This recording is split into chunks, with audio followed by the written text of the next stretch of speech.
Today I share with you how to make Nigerian ChinChin without you making any mistake.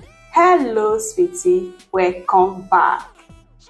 To start, we are going to be needing all-purpose flour, the same time needing some streamer and measuring cup. So we are going to be streaming the flour in case we have any dirty. So we are going to be working on 2 cups of all-purpose flour. So this is the second cup. I will just stream it and then get that streamer aside. So this is the flour after streaming, and now I'll be adding some sugar.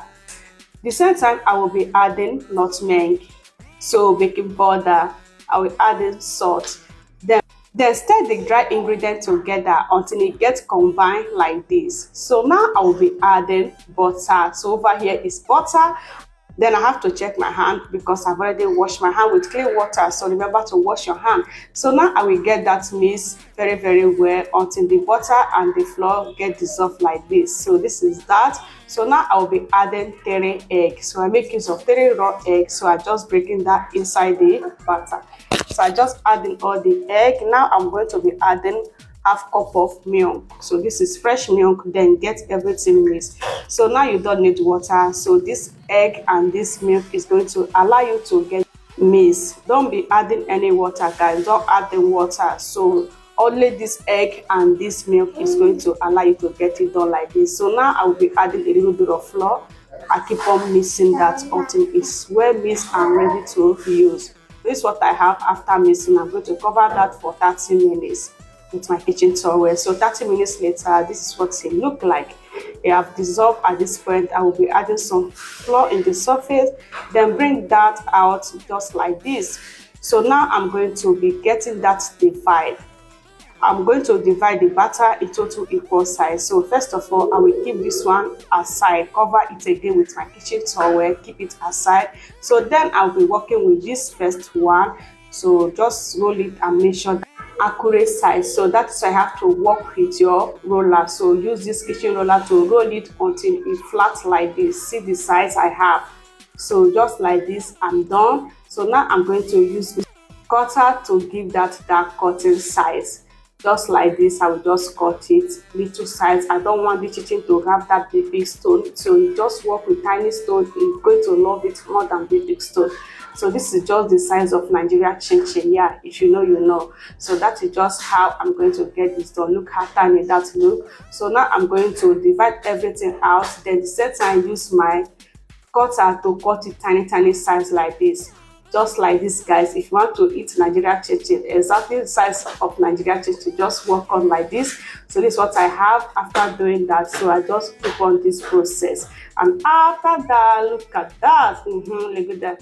So this is just it after cutting all of it. See how nice this look. You just look at this size. I just love it. So now I will just add it inside this tray. Before that, I'll be adding some flour. It not even stick together. Just look at that. I keep that aside. So this one is the second one. I'm still going to cut it the same tiny side like that. So after doing that, see another magic I do here, and I love this one so much. I think this one is more easy than the first one. So see what I do now. I use this cutter to keep on cutting. I not cut it one again. I just cut it like this. Trust me, this one just it works so fast. It not even stick together. Everything was still one stick. Just the way I just like it. So I just do it like this, and I finally love this process. It not even take me time. So you can work on any of this. It's going to help you a lot if you want to get that tiny size of Nigerian ChinChin. Just follow like this. Just take a good look at that. So now it's ready. I'm still going to add it inside the tray. Over here is all of it. Look at that. Everything just got so nice. What I do now is to add it inside a streamer. Then if I have any excess flour, so just get that out. Before now, I have oil on the fire. It's heating at this point. Now we are going to be adding the ChinChin. Everything is going in at this point. So I just add all of it. To start turning the ChinChin for the first time, either you use your skewers or use something like this. Don't use anything big spoon. Okay, guys, so until it's cooked before you can add in any big spoon, just use anything stick, like any tiny stick. That is what you're supposed to do to turn it for the first time, just like this. You can see how that is pumping. Hi, my people. This ChinChin, man, only the taste alone, guys. Oh my gosh.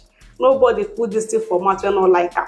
So this is just it. Now it's already there to done, and I use that big spoon. And after frying, guys, hey, I make sure that I fry the chinchin for it to dry very very well, because when it's dry, go dey put am for mouth, go dey make boom boom boom. Hey, my people don speak Oyibo. So this is just it. I love it, and it come out so amazing. Help me to share. This is just the best way to get your chinchin done. I love you. In my next one, bye bye.